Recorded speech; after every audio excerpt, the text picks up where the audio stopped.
Dottor Eh, Vanna, buongiorno. Qui dietro abbiamo la locandina del seminario che faremo con te sabato prossimo, sabato 4 novembre. Mi piacerebbe che tu raccontassi in 10 minuti alle persone, il titolo lo vediamo qui, Educare la sessualità a diventare amore. È un tema che mi interessa molto, è un tema che ho sviluppato anche durante gli anni, anche se non come professionista come te. Da quello che ho capito c'entra un po' anche il discorso del Tantra, di cui mi sono interessata sì. parecchio, ma vorrei che tu ci raccontassi che cosa faremo in questo pomeriggio molto intenso. A questa conferenza ci sono arrivato grazie a un cammino. Io sono medico e mi occupo di biorisonanza. Quindi mi occupo di tutto ciò che interviene a livello elettromagnetico sul corpo per apportare salute e benessere. E l'energia sessuale è praticamente l'energia più potente che abbiamo nel corpo, quindi conoscerla e canalizzarla permette di mantenere un corpo giovane, sano e aprire dei centri energetici più alti, quindi anche il cervello, per avere una visione della vita totalmente diversa. Perché purtroppo quando si è giovani bambini l'energia vitale è contenuta in ara nella pancia. Con la sessualità, cioè quindi con la pubertà, questa energia d'ara scende e va nel primo chakra. Allora, qual è la diversità? Quando tu hai l'energia nella pancia, percepisci, senti.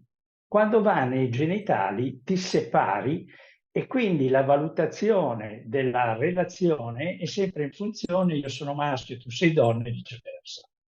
Questa separazione è contraria all'ordine dell'universo, visto che l'universo è unitario. Quindi il cammino che io propongo anche con gli esercizi è proprio riportare quell'energia di separazione dai genitali e riportarla nel cuore, perché il cuore come centro energetico è al di là della separazione. Quindi nel momento in cui apriamo il cuore, ma fisicamente, non solo concettualmente, facendo degli esercizi, vedrai come cambia la percezione della realtà. Quindi liberarsi da questa condanna della separazione legata alla sessualità, per me è l'evoluzione dell'umanità futura.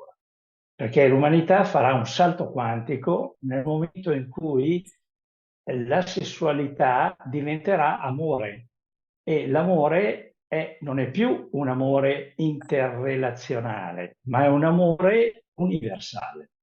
Questa è l'apertura del quarto chakra, la quinta dimensione, tutto quello di cui si sta parlando, il ritorno del Cristo, perché Gesù aveva parlato di questo, però ci stiamo arrivando. È un cammino lungo perché il condizionamento biologico e sociale è così forte che liberarsi da questi condizionamenti non è semplice. Però ormai siamo arrivati a un momento dove la sessualità è stata così dissacrata e se non riacquista il valore spirituale e sacro che ha, l'umanità si disgrega. Non c'è più sesso, non c'è più niente. Ai bambini gli parlano di gender, deve decidere lui che genere è. Cioè, stanno uccidendo il nucleo della vita. Poi che ci sia una mente corrotta che vuole questo, ok.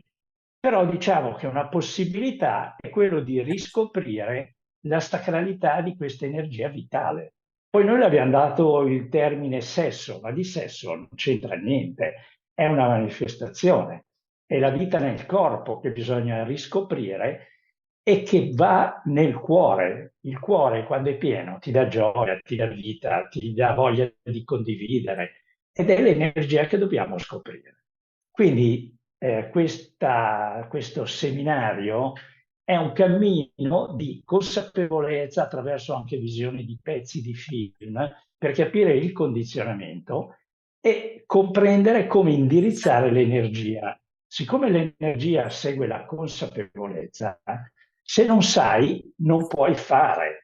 Quindi nel momento in cui risvegliamo una consapevolezza di come il movimento energetico accade nel corpo, possiamo imbrigliare l'energia, come dicono i taoisti, cavalcare la tigre, riportarla a casa e iniziare a vivere una vita diversa già in tempo reale.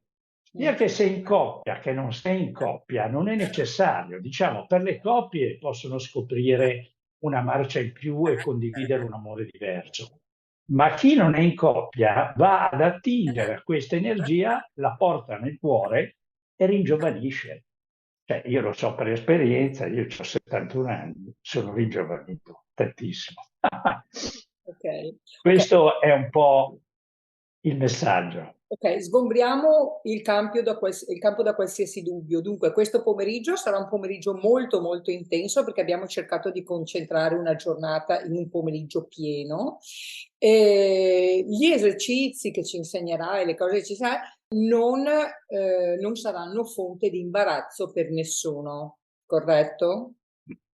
No, no, perché intanto l'energia la portiamo nel cuore Ok, e il movimento dell'energia sessuale viene solamente attraverso una contrazione del perineo con una respirazione particolare, la si porta nel cuore, quindi prima si apre il cuore. Quando perfetto. il cuore è aperto, automaticamente l'energia va, Eh, perché è normale, ma è che tutti abbiamo il cuore chiuso, siamo tutti dei traditi.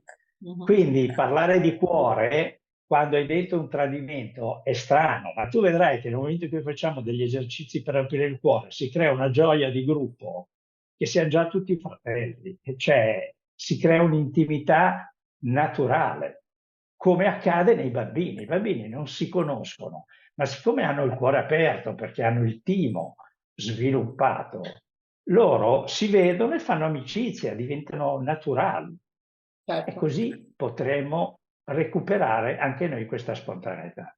Perfetto. Allora, guarda, io ti ringrazio tantissimo di questa piccola chiacchierata che abbiamo fatto e spero che sia d'aiuto anche alle persone che magari avevano sorvolato un po' su questo argomento, che possa mettere il semino del dire, come sempre, per la mia associazione e per il mio modo di vita, se conosci, puoi scegliere. Se invece queste cose non le Ah, conosci, d'accordo, ma dottor? infatti, Grazie Michele, sei stato gentilissimo e noi ci vediamo sabato 4 novembre. Ciao.